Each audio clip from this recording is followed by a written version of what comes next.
I know I give pears a hard time, but red delicious apples are the worst fruit in existence.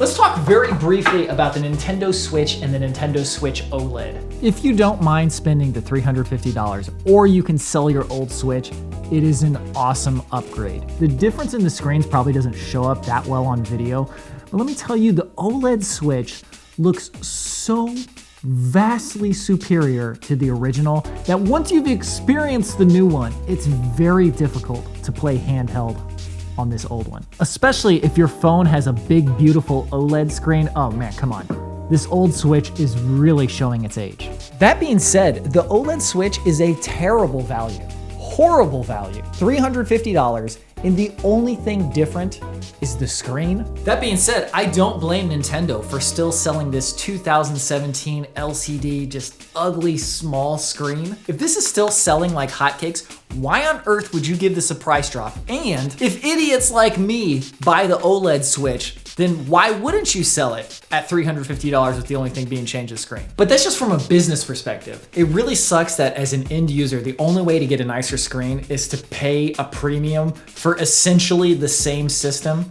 That being said, this new screen has really breathed some new life into the Switch for me.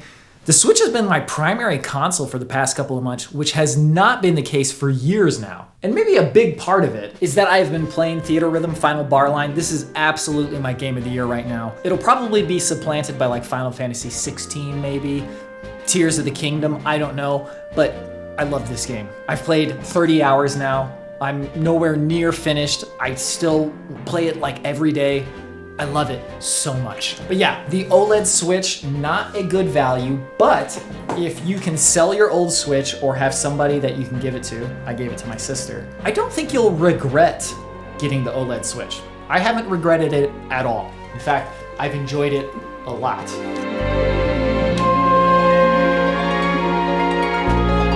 Okay, first of all, I was really wrong about spring finally being here. Maybe it's still really cold in this house. But second, I've got my box for outside computing. This will be my little sun hood. I'll put the computer inside here. Take these edges up. It's happening. This is the summer. It has now been exactly 2 weeks since I last mowed the lawn. My plan is to do every 2 weeks. If it gets a little bit longish, that's too bad. But we're doing it every 2 weeks, and maybe even just making it more regimented like that will make it feel more like taking out the trash. Unfortunately, I forgot to charge the battery after I finished last time, so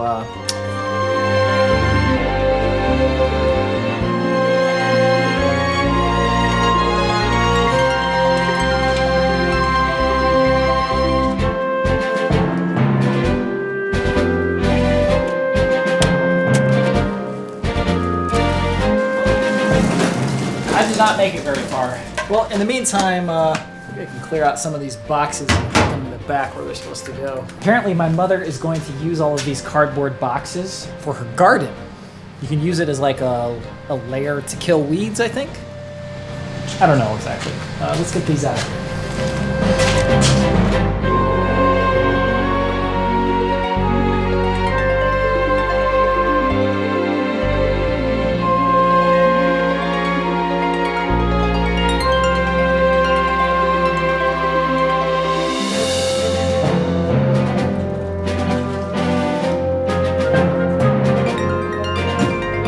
This is my sun hood for the laptop.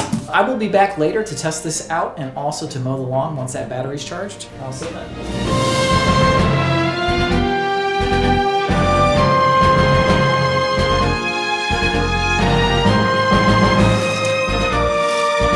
Okay, well, so much for mowing the lawn, it decided to rain. Check this out. Remember the tripod that Dan Vulcan sent me? I subsequently got this little small rig video head. Fantastic, you can do leveling. This is just such a great setup. Suddenly, all of these tripod options are just appearing out of nowhere when I haven't thought about tripods in years. The Ulanzi InfotoPro X Aircross F38 Carbon. It has a very similar head design to the small rig. More importantly though, somehow, the tripod is even taller, even though it weighs less. But check this out. One twist and you can do the whole leg. And then if you want to extend it one section at a time, one click, one extension. Another click, next one. Another, next. Another, next. And you tighten it up, and blam. No more having to do every single leg. Now the tripod that Dan Volkin sent me is still going to be very useful because I'm frequently using multiple tripods for multiple cameras. And also the build quality on this is on a different level. But this is so light, so great for travel, single click. This is a very exciting tripod. Tripod technology, man. And it was relatively affordable. It was just over $200, which is cheaper than the tripod we've been using for years. That really is honestly very mediocre. I mean, I don't really know how much things should cost, but it's funny how much your barometer of what is a good price can change based on the stuff that you buy. I have a very specific memory of going to a camera store to buy a tripod in college. And I remember I was hoping to spend like 15 or 20 bucks. I think the tripod ended up being like 30 or 40, and I was like, oh man, that's so expensive. And it's just so laughable when you think about how much effort and time and production it takes to make anything, and I wanted them to sell it for $15 or $20.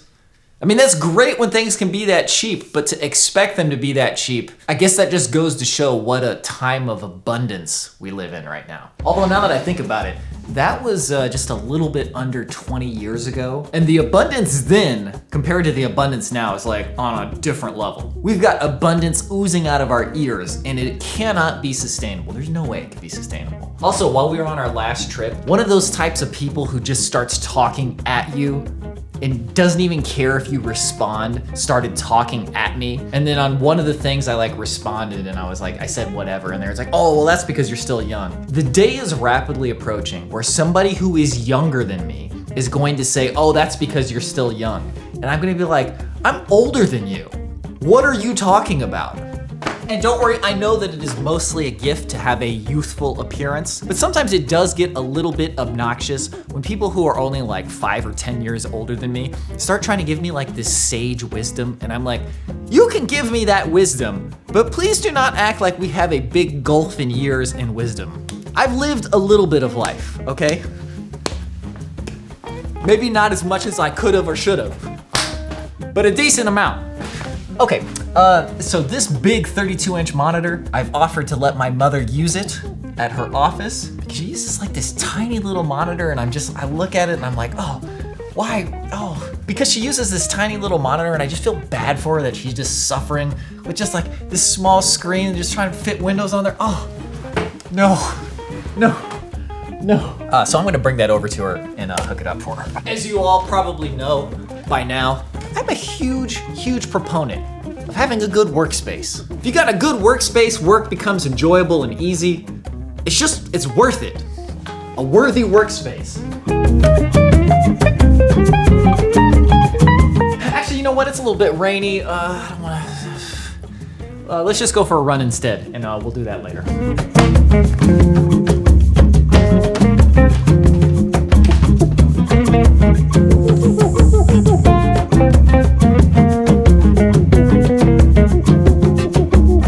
Wow, this rain really sucks. I feel pretty good today, but I don't feel like doing anything, including this run right now.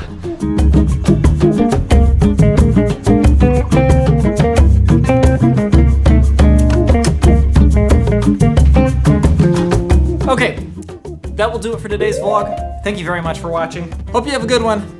I'll see you in the next one.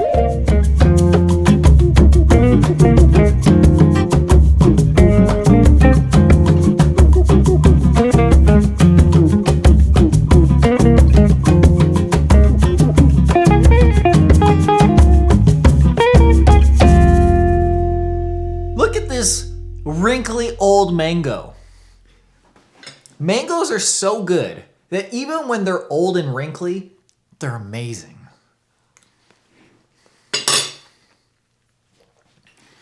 When these Red Deliciouses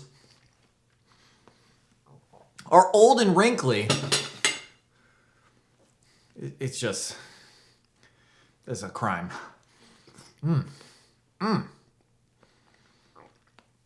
Mango, come on, man. Mango?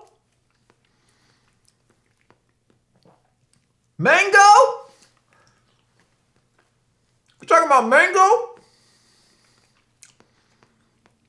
We're talking about practice?